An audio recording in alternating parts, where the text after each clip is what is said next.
So welcome everyone to Talk. That's Talent Acquisition Leadership Keynotes. The goal of Talk and these roundtables is to elevate, enable, and empower the TA function across the globe. Today, we're going to talk about ATSs versus CRMs. Do you need both? What are the benefits of having both? How do you pitch that to your leadership? And what are the best ones that we've used? So it should be a really interesting conversation. While we're waiting for everyone to dial in, I'm going to just give a quick overview of the Talk platform. So if you're new to Talk and you've only signed up for this roundtable, I highly encourage you to click around the rest of talktalent.com. It functions like like any social media website where you'll have, you'll log in and you'll see, a feed of all the cool stuff happening, all the conversations, some polls, some events. So definitely check all that stuff out. Events are a great way to stay informed, but, the forums and polls also are terrific. Share your knowledge and pay it forward. And whenever you have a question, poll the audience, jump on here in the forums. There's a lot of action going on. We do have a full member directory, so you can find other people, across the country that are in similar roles, similar companies, similar situations as you, and strike up a conversation.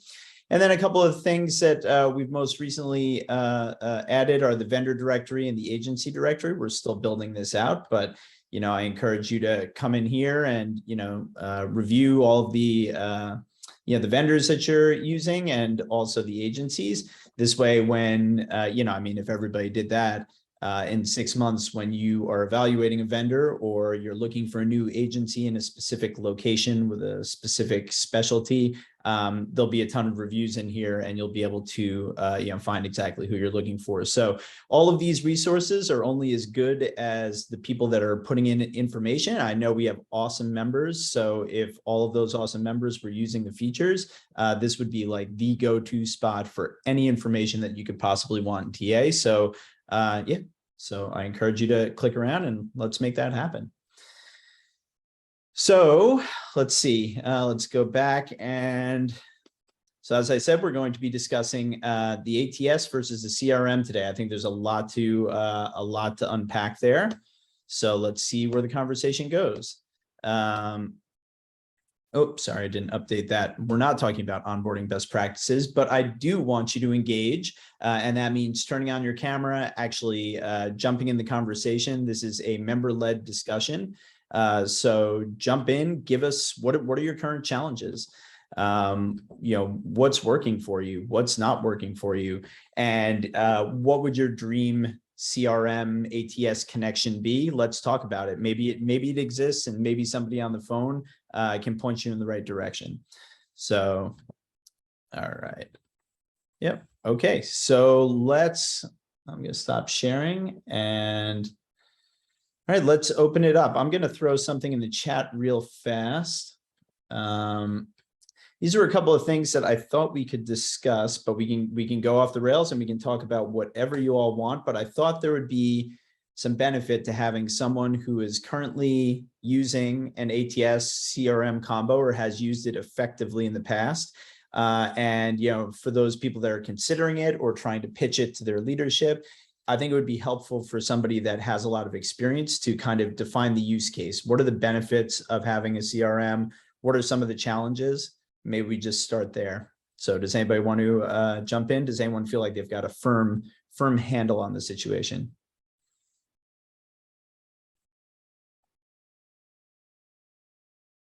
It's not me, so I'm going to rely on you all.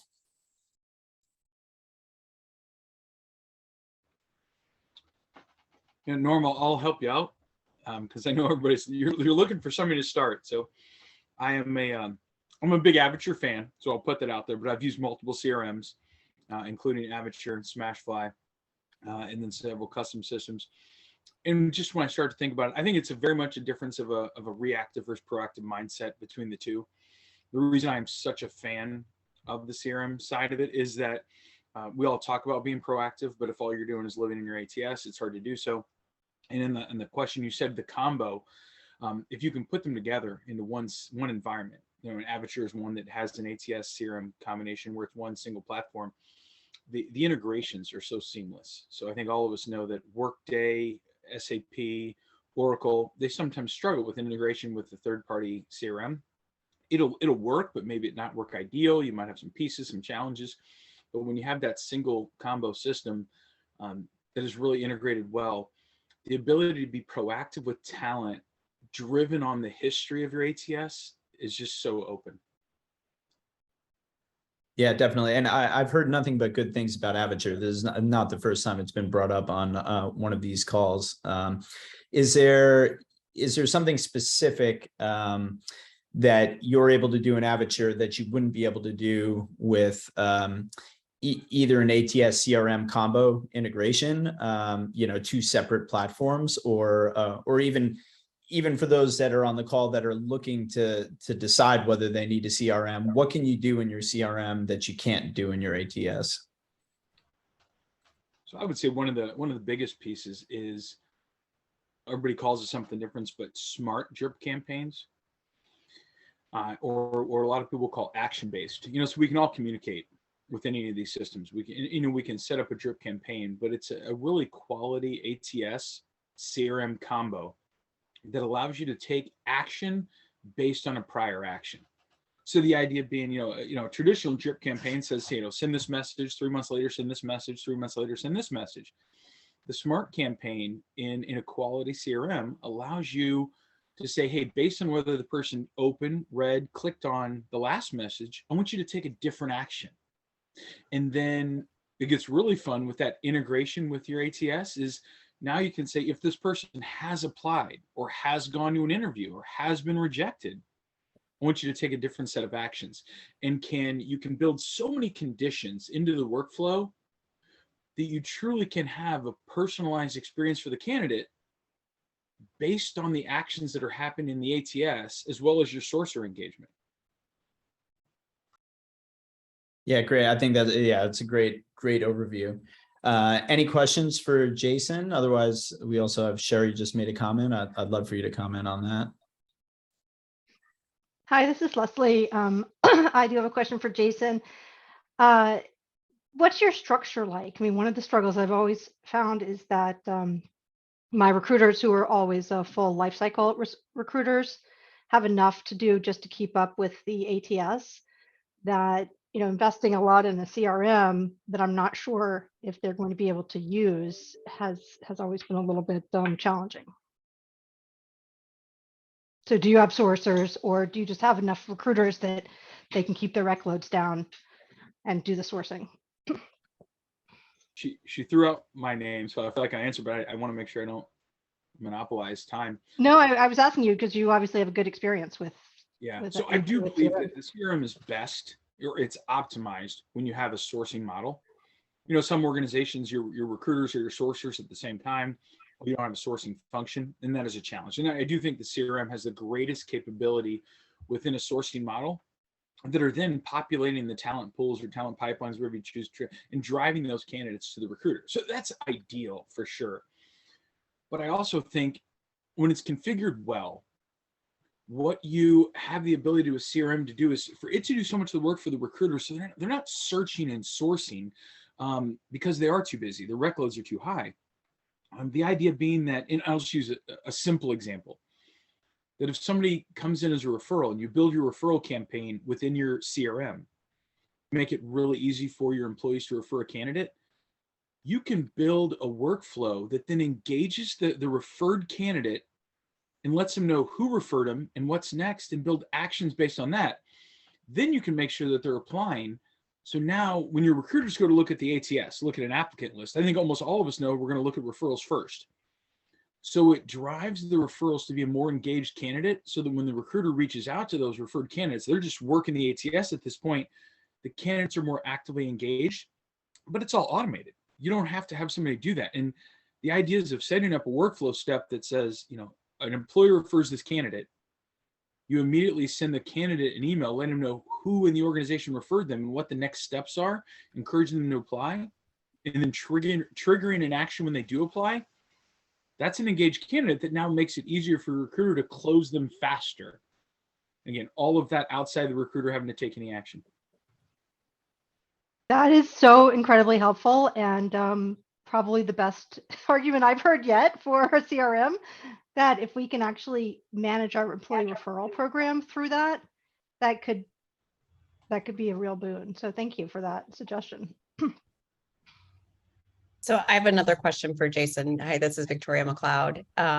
Sorry, Jason, I know we're inundating you since you seem to have experience, but I'm curious, like when you get referrals, if they're not qualified candidates, because we get, we have a really nice referral program, and sometimes people like to refer people that have no industry experience. And unfortunately, the way that we're structured at Merge, we don't have a lot of luxury to get those folks engaged in the company. And I don't know that we would want them in a CRM. So I guess my question is, is there a discernment issue, situation where you're like, we don't want to add these folks to our CRM, that we want to keep that clean with just prospects, so to speak? No, I definitely understand what you're saying. I think we all know there's people that they refer individuals because they like them, they're friendly, they're not necessarily a great fit for your organization. And that is a piece, when you get down to the screening of a candidate, who's a quality candidate, it is tougher. Do so. And I don't know that you don't want them in your CRM. You just may not want them to have the most engaged platform in the CRM. One way that I've found in a previous employer to get around this is kind of evaluate the candidate in an automated fashion. So, when you have an employee refer somebody, and I'll just stick with that example, they're providing very basic information, maybe what region they're in or what country they're in, their name, their email address, very core information. Well, then you trigger your workflow. Again, this is automated, so you're not having somebody do this, that invites the candidate to complete a profile. Well, what we know is candidates that aren't great candidates, they don't complete a very accurate profile. Or they don't complete a profile, they don't update a resume. So they opt out by the lack of engagement. Or the really fun one is you build a skills list that the candidate has to select, kind of what is their skill area of interest. Well, the skills list is only those that you really actively want to hire. So if you're an engineering firm, all the engineering skills, and then you can have an other, or you can have some categories that you don't actively hire. And if the person drops into those, the system can automatically do something different with them. So if they are an engineer and they self-select in engineering, well, let's put them into a workflow. If they select other or business operations or customer service, you put these famous skill ideas that somebody selects an area that you don't hire, well, then the workflow automatically drops them into kind of a loose engagement strategy. Got it. Thank you. I feel like I should come off video. Oh my goodness, light and bright. Me. All good. You're great, Jason. Okay. Well, and anyone else with any other questions? Or we also started touching on ways to some of the benefits, and I think some of the ways that you can kind of pitch this as a use case to leadership. And anything additional to add? I mean, Jason or anybody else that currently uses a CRM, how did you get that through? How did you convince leadership that you needed another system to properly manage this?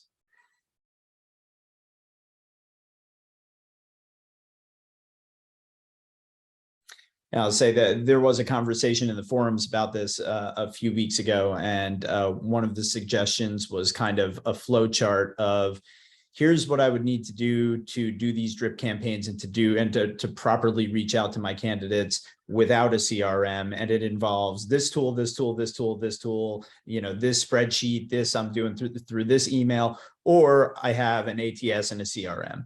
And so, I can either use these 4 tools or I can use this 1 tool.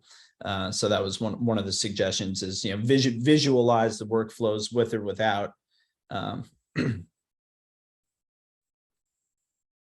Any other thoughts on that? Anyone having a challenge right now in deciding whether they want to use a CRM or pitching it to leadership? It's my dream to have a CRM. I came from the other side of recruiting, external recruitment, and long before LinkedIn was even an option. And so we relied very heavily on our database. We didn't do drip campaigns or anything like that.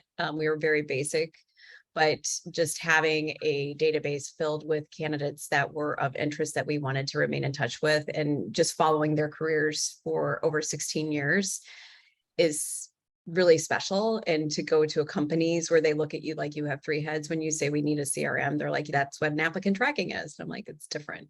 And they just have a really hard time understanding what it is that I'm talking about. So when you guys put this up here, I was like, oh my gosh, this is a thing. It's a real life thing.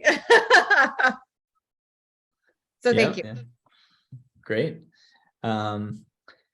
Fiona just wrote into the chat, and I think it will take us to the next thing is, what are you actually looking for with your CRM? What features are you looking for? And Fiona writes, would you consider bidirectional feeds from your ATS and CRM to be a key to success? Does anyone have a comment on that? I have a hard time resisting this one. I think it's critical. To the point that I would say I almost wouldn't pay for an ATS if I couldn't get a bidirectional feed. And I think the piece goes in. So let's say, just take a different one, a silver medalist campaign that is run so effectively in a CRM. If I don't get an HR step status through that bidirectional feed out of the ATS, then you can't have a silver medalist campaign. But the simple idea that I could have someone that goes to rejected, ultimately, that's what we're talking about. Somebody that got to an interview status, but then did not get an offer. You kind of want to wait that right amount of time. If I can build my ATS to say, hey, this person, they went to an interview, that was kind of a qualifier. They didn't get selected for the position. Now let's give it a couple weeks, not message them the next day, but give it a couple weeks and let them know, hey, we still care about you. And to start that idea of that warm nurture on a silver medalist. But if you don't have that step status update, especially with a date related to it, you can't do that. And it's the same thing if you want to do a boomerang campaign. Because then if you have someone that was a former employee, they've gone to hired, and then now they're not there. If you don't, without that bidirectional campaign, you can't have boomerang campaigning. And with so much focus on bringing women back to the workforce when they left at such a high rate during COVID, a lot of that is a boomerang activity. And the CRM allows you to engage that boomerang population in an automated fashion. You can still very much personalize the experience because they're boomerang, but without a bidirectional feed, you can't do it. So it's almost like I wouldn't want the ATS CRM combo if I couldn't have the bidirectional feed. Perfect. Thanks so much, Jason. I think actually the tools that we're looking at, they all have the bidirectional feed. I think it's more specifically our company's desire to allow bidirectional feeds because we are a more regulated industry or in financial services. So that's more of the challenge that we have to overcome rather than anything else. But it's good to hear some of the use cases specifically around bidirectional feeds. And I'll let you know, I was at Lockheed Martin. So, we talk about regulated industries. That's almost as strictly regulated as they get with the clearances and foreign military sales and things like that. So that was a tough one. And then OFCCP, one of the key to get you over that hump is that you can segment a candidate from an applicant. So an applicant's that person that's in your ATS. A candidate or a prospect, a lot of times you wouldn't call them that, it kind of a nicer term, lives in your CRM. And you are firewalling those candidates, that you treat them differently in the CRM, and that gets some of that compliance requirements is that this person is not an applicant yet. An applicant is when they're in the ATS and they're there, the bidirectional feed triggers that information. Now they're an applicant. And one of the key factors then is you don't allow your hiring managers access to the CRM, and they don't need it. It's a recruiter resource. So if you prevent hiring manager access to the CRM, you are meeting a lot of those compliance requirements that you're separating your prospects from your applicants to meet that compliance requirement. That is very good advice. Thank you so much. How would you use the CRM in that case to source or to find people who are already in the ATS if you want to find them within your candidate pool? That's the worry in terms of integrating these two tools. If it's not in one ATS, if your CRM is separate, I'm curious how you feel about the security of the information in that scenario. That's the bidirectional feed. It goes into the factor of why wouldn't want it without it. So they're applying in the ATS. And some CRMs will be, that'll be their starting point. You know, if they manage your career site, they'll start in the CRM and then they'll drop into the ATS. But even if you don't, even if you manage your career site through the ATS, the bidirectional feed drops that candidate information now into your CRM. But because it has the step status with that HR step status, you know if they're an applicant, if they've done an interview, or if they're just a prospect and they're not, have not applied to a position. So they maybe haven't expressed a legal expression of interest. But that's where it, again, just there's so many reasons why I wouldn't want an ATS CRM combination that wasn't integrated with a bidirectional feed. It does cause problems, and things like, can you manage your candidates if they exist in two places if you don't have that feed?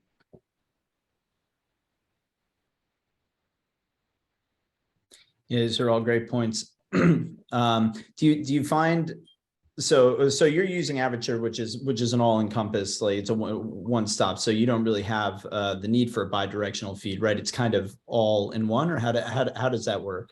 So actually, at Lockheed Martin, which is one of the environments we used it, we had Connexa Brass Ring for ATS, and then just the Avature CRM, and then I was at Jacobs until recently, and that was a Taleo Smashfly environment. So again, two different ATS CRM systems with a working on it bidirectional feed. Some of those are better than others. So I've seen a lot of instances where, whether it be Smashfly or Greenhouse for that matter, or Avature, while particularly Avature may run both, that it's run separate, particularly Workday. You know, Bowen's a great example of a Workday ATS and an Avature CRM. Great. What do you have any challenges with, or anybody, but Jason also, any challenges with like data integrity? You know, Victoria brings up the use case that, you know, you might be looking at these people's careers over the long term and, you know, keeping tabs on them, keeping in touch with them over the years, right?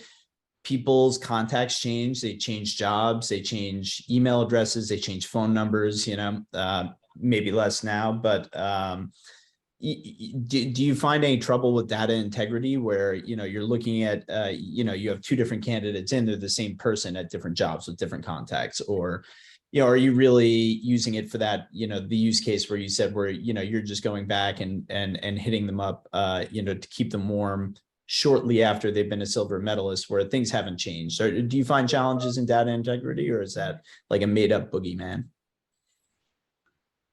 I'm going to pause for anybody else, let them go, and then I have a thought on it if nobody else does. I wonder if we should do a quick poll and find out if anybody else has a CRM right now, because I mean, Jason, you are amazing. Like, I'm happy for you just to run this whole thing, but I'm just curious if all the rest of us are just trying to figure out, you know, yeah, I mean, what the we can options definitely are. go with the Jason office hours here. But I definitely, I wanted a show of hands, but nobody's on camera. So maybe we can get like a thumbs up or a yes or something in the chat if for some reason you can't come on camera. So yeah, who's currently using a CRM? And there's also the raise hand feature on the participant list. Sure. Yeah, yep. Good point. A couple of looking, Terry, Suzanne looking, Sherry, it's a built-in. As they populate those, I think one of the interesting things is, I mean, this is what I do. CRM is a lot of what I do. I've got a career in talent acquisition. CRM is kind of where I live and die. And so a lot of organizations have a CRM, but it's not utilized. Exactly. I have a good friend at another defense contractor. I will, because they have some mistakes, I will leave them out. Another large defense contractor that they had Avature for multiple years on top of a Workday instance, and before that Taleo, and nobody was using it. Literally no one was using it. So like, oh yeah, we've got a CRM, but it wasn't being utilized. And I think so there's the kind of, do you have it? Is it utilized? Is it optimized? And a lot of that is, you know, can you come in and actually fix the workflows to do some of those cool things? On the data validation piece, and it looks like a lot don't have it, but I'll answer on that one. So I believe in, and I talk about this in redefining talent. So I use this diversity example that I'm a big fan of. So you have a candidate that attended, that you met or engaged with 4 years ago, at BEA or SWE or NSBE or National Black MBA, SACE, all these diversity national events. So the likelihood of them being a diverse candidate is extremely high because they attended a national diversity conference. And you engage with them when they were generally college students. That's who goes to most of those events. They're very targeted towards college students. Well, it's 4 years later. A lot of times nothing has happened to them. They're sitting in an Excel spreadsheet. They may not even be in an ATS. Somebody's got it in a SharePoint drive or something like that, but you can get them into your CRM and now you can start revalidating data. So a lot of times an old school email address will still work. Maybe it gets to them late, but if you might have a personal email address. So it's one way to find out, can you reach up with them, but then ask them to update their information.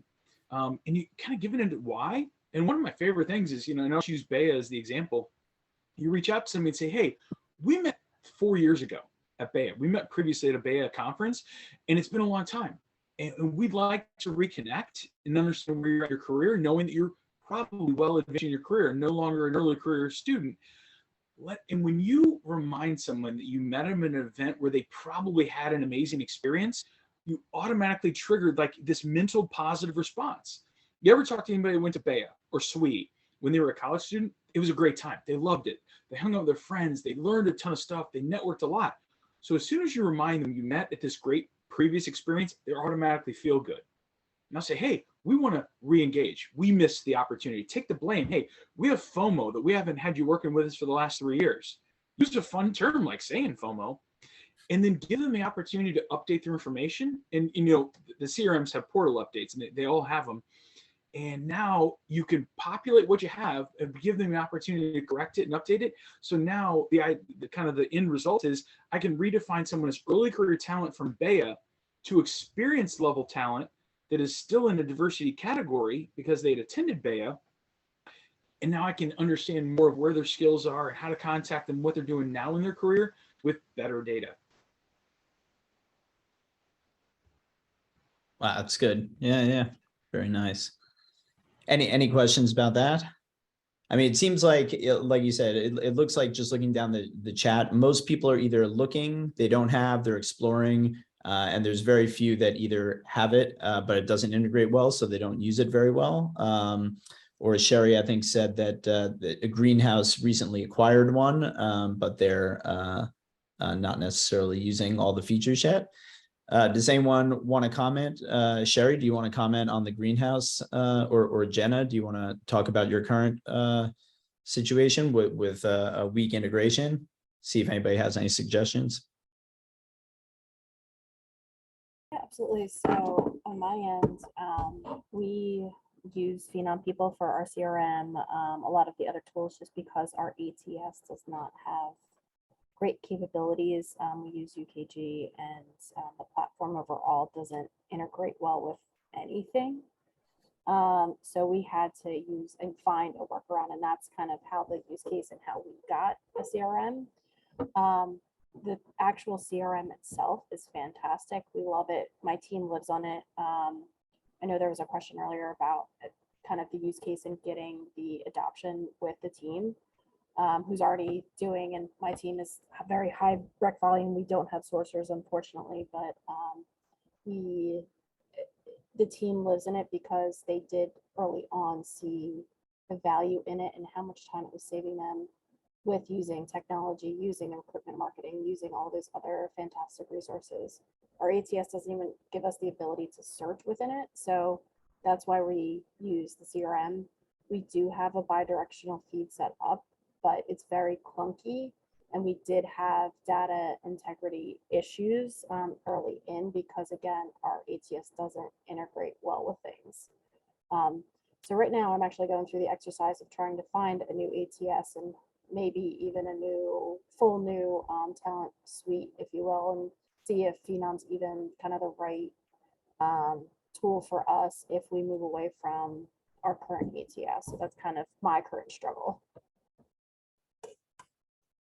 But I fully agree. Having that integration, having the bi-directional feed, having and using the CRM is definitely life-changing. And for someone who doesn't have an ATS that works well or integrates well with anything, and it's pretty much just there to hire people through, it's fantastic.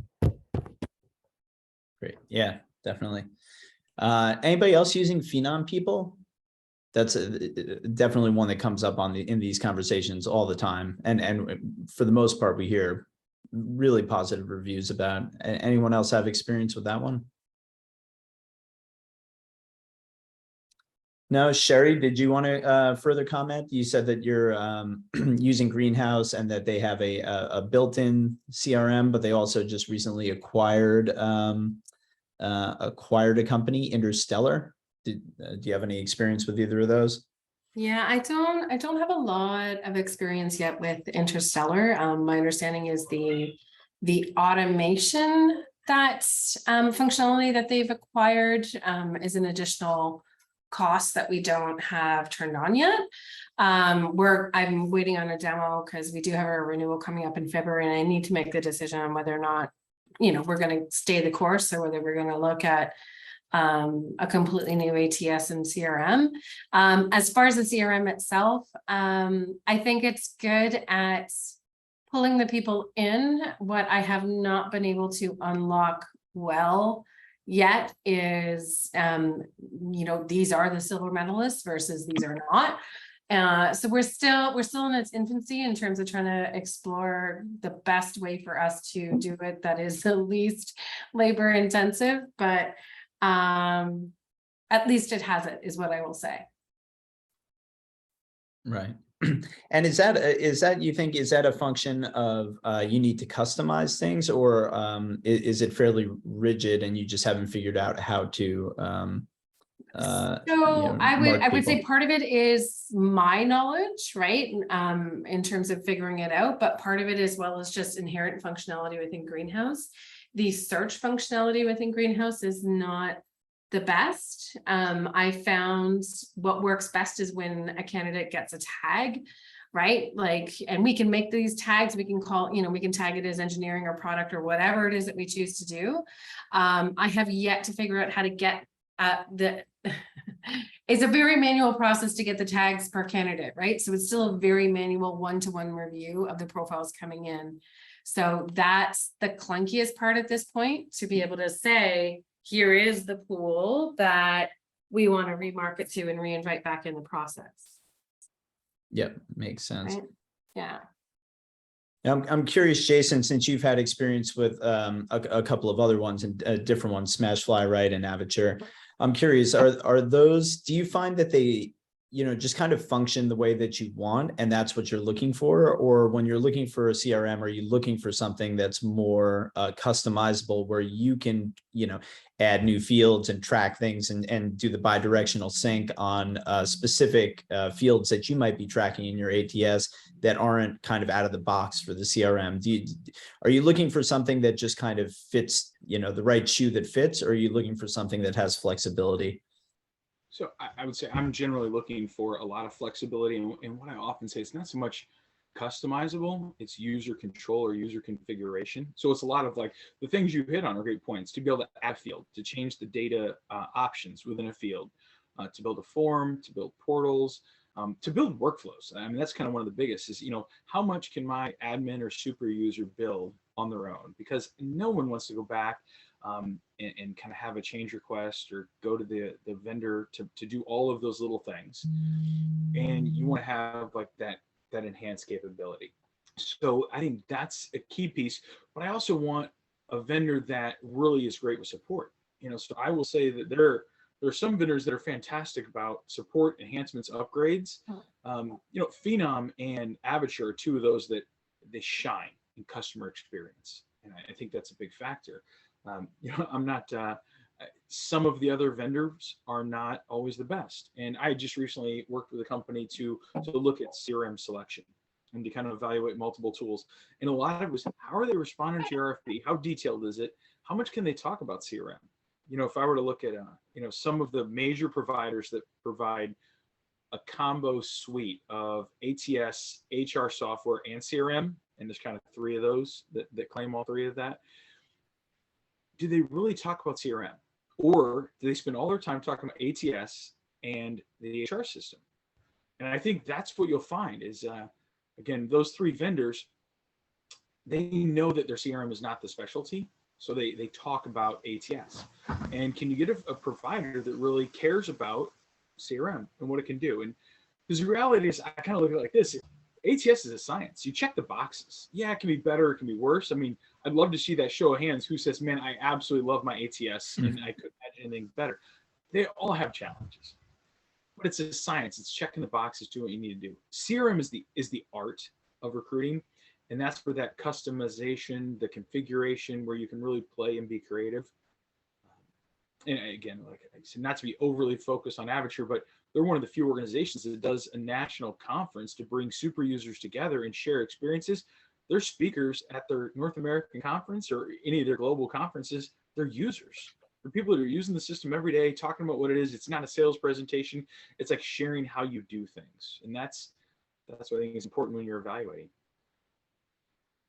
Yeah, it's a great point. Great point.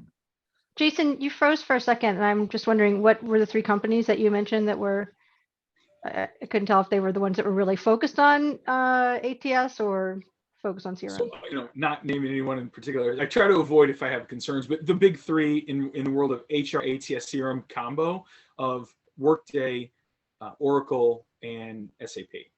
So those are the three that say, hey, we can provide your enterprise level product that does all three, and it's seamless and it's integrated, and they can. Doesn't mean that all three of those pieces are ideal. Right. Okay. I do have a question, and I was glad that I can't remember who brought it up, but just on the tagging piece, because that has always been a real challenge at places where we have had CRM. We usually get bogged down in tagging, and then people just don't use it. But do you have any suggestions or best practices on how to approach that? So I'll throw out a fun one on this practice. So I believe it, tag what you're going to report on that's not a field. So if it's a standard field, don't create a tag on it. I had somebody once that wanted to create a tag for experience level, but they had a field that was experience level. Well, any of your systems, you can report out on anything that's a standard field, especially if it's a multi-select or single select field. If it's a free form field, it's harder to report on that. But you can create a report for all those. So don't create a tag if a field already exists. So that's one starting point. Then the other idea is, I believe in parent and child tag concepts. So what this means is, so let's say you have a sourcing team and a recruiting team, and they do different things. They're feeding into the system. You can create a sourcing team tag. That's the parent tag. And then you could have a tag for each individual sourcer. So let's just say you called it widgets sourcers. So widgets is the name of your company, widget sourcers. And then you could just have like a dash or whatever you want to do to delineate the last name of each of your sourcers. And so now you can have a roll up of all the sourcers with a tag or an individual breakdown. And the good thing is, most all the major CRMs, you can build a workflow step, a really easy one, that if a tag is applied, so we'll call it a child tag, so my individual sourcer tag goes on a record, that the system will automatically add in that parent tag. So you can kind of get a roll up. So it's just easy ways for you to create this concept of pulling together tags. But again, the short one I say is use parent-child tags and don't create a tag if a field exists. So just to make sure I understand, I'm thinking about things like, somebody creates a tag for engineering. Somebody creates a tag for North Carolina. Somebody creates a tag for risk engineering. And suddenly you've got like 8,000 different tags in there. So you nailed exactly like the, so engineering, risk engineering in North Carolina. So you're going to have a location tag, or I'm sorry, you're going to have a location field, whether it be state or zip code. You're going to have a location field. Don't create a tag for a location. Now, if you wanted to do a roll up and you said like everybody who selects, Texas over to Florida up to North Carolina, and you call it a Southeast regional tag, maybe you could do some creative like that. And then with your skills, your core skill areas, identify less than 20 ideally. What are the core skills that you have? Have them as a field. Candidates can self-select, managers can self-select, recruiters can self-select, and then you don't need a tag because you've got a field option that is structured data that you can report on with that same concept. Okay. Well, sorry, one more question, and I'll let other people speak to. But what about diversity? Is that a field or is that a tag? And what are the issues around creating tags for that? Different categories of diversity. I think there's a couple pieces with that. So, and I'll be careful as I state this to make sure I cover all the don't anything that's the legal issue. generally do not put a diversity tag specific. Put if someone was a particular gender or person of color or a disability category or a military category. It just makes sense to avoid all of those things. If they self-select as part of an application process, well, now you've got a data field. That's going to be in your ATS. So they've got that piece. I do believe in two pieces with this. Is one is a diversity tag. So if you meet someone that fits in your company's definition of diversity, and it can be very broad, you can add that tag to that person because this person fits in the category of overall diversity. That's really, really broad though. The other thing is I'm a firm believer in event-driven tags or just event folders. And this is what I mentioned earlier. If you meet somebody at SWE and you apply a SWE tag or a SWE event field to that person, odds are it's female. It's not 100%, but it's high odds. And it's kind of like if somebody identifies as a military spouse, 92% of military spouses are female. It's not 100%, but it's a really high percentage. And the idea is if I'm gonna recruit for diversity, and I'm gonna recruit from events that are diversity focused events like BEA or NSBE, you're hitting the point. So apply an event tag. Where did you meet that person? Did you meet them at a military recruiting event? Did you meet them at National Black MBA? Apply that event tag and you're still hitting an overall diversity. Yes, you might grab somebody that attended the event and they don't fit that targeted population. It's such a small percentage. And again, the reality is you met them at an event. There's no legal ramification at all of identifying the event in which you met this person. Right. That's great. Thank you. All right.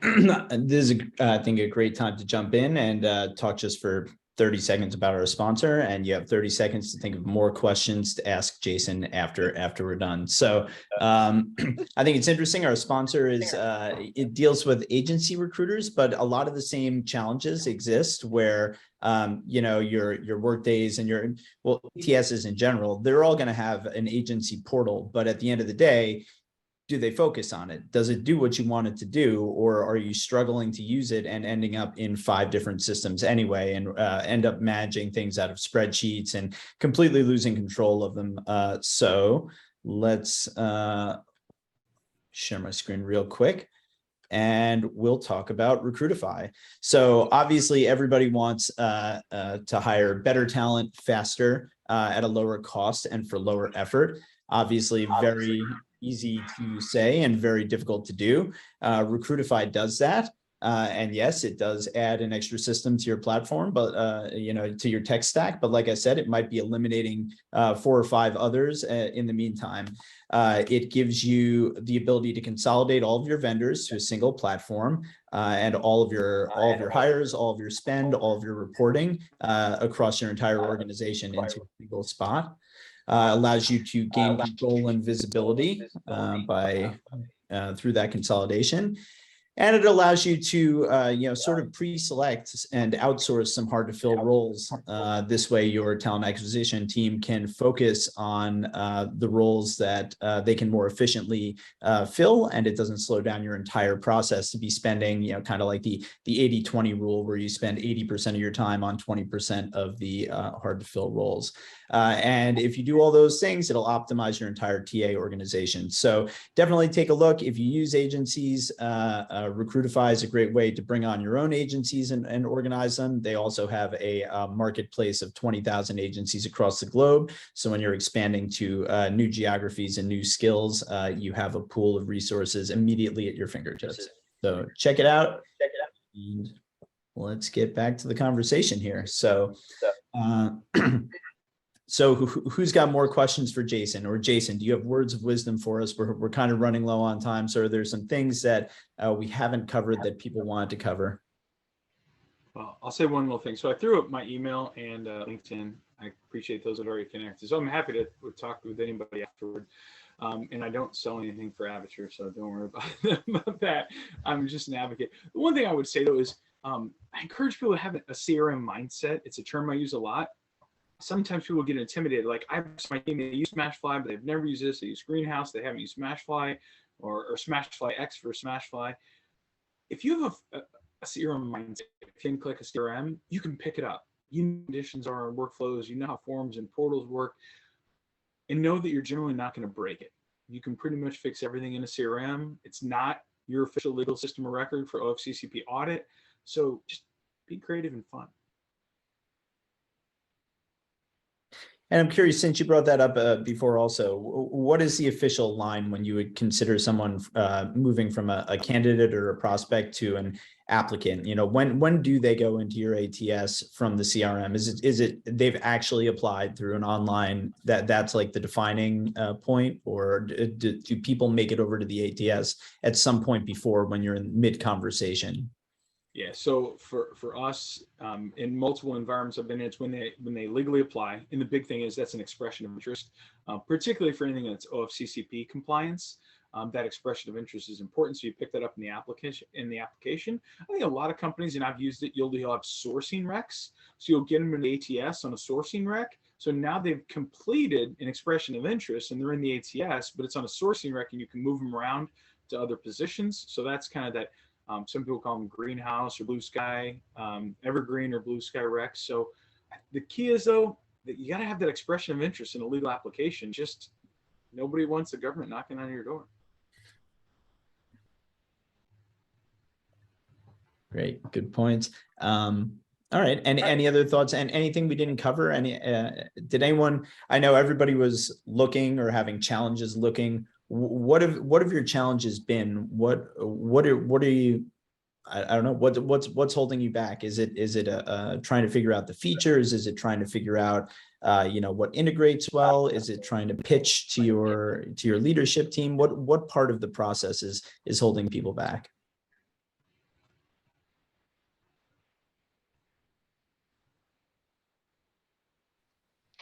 I'll just say from my perspective, it's what I've already mentioned. Our recruiters are quite underwater right now with unsustainable rec loads. They're not doing what they need to be doing in the ATS. So the idea of investing in another tool that I don't think they'll be able to use is not my top priority. I do want to get to a place, if we can get our structure right and get the resources, I would love to be able to use this. I, like Victoria, came from search. I was at Heidrick and Struggles, and that was your whole life was the CRM. So when I moved in house, I had no idea how to do anything without having a CRM. But I soon realized that it's a luxury. Now I think it's worth it, but I think it's you have to be set up right for it to get the value out of it. Yep, totally makes sense. I do have a question. So I work for a global mining and the North American are in Roswell. So we have, basically operations all global headquarters in Paris. So anytime there's data, so we use Workday for our ATS. And they're constantly wanting to delete my data and my candidates. And I'm like, no, we use it to source from. So anybody else have issues? And I've thought about CRM, and I'm just, wondering how I could get that past the Europeans, so to speak, because they don't even understand why I want all my data in Workday. So to add another tool, it would be a challenge. I'll mention that most of the major CRMs are GDPR compliant. And again, it's a piece of that segregation between your applicants and your prospects. So, right. I get where you're at. Just know that most of them are GDPR compliant. One of my favorite ATSs has major offices in Spain or one of my favorite CRMs, major offices in Spain and Argentina. So international is not a challenge. Okay. Yeah. It's just, we have lots of calls with legal, let's just say. Use that prospect versus applicant segregation and let them know, and segregate the hiring managers out of the CRM, and it'll get you progress, because those are the two things they care about. Okay. Thanks. All right, awesome. Any other thoughts, questions? Specific challenges?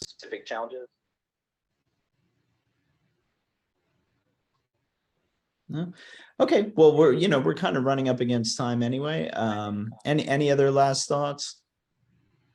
Jason, what are your office hours here for people to contact you?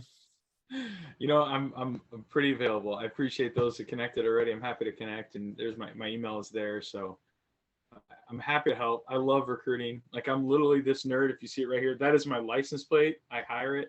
I'm that much of an IT recruiting nerd. So Awesome. Well, thank you so much. And thank you on behalf of everyone. This is great. So, without you, I think we all would have been throwing up our hands and shrugging our shoulders. So this is awesome. And thank you everyone for joining. And we are here every week talking about something new topic every week, and definitely keep an eye out. We are starting to get back into the real world and actually meet people for networking events in your local city. So keep your eye out. We've had 5 or 6 of them already in the last few weeks, and I think we have a bunch more coming. So just keep an eye out on the events for when your local chapter has an in-person event. So all right, thanks again, and we will see you all soon. thanks, Norma. Bye, everyone.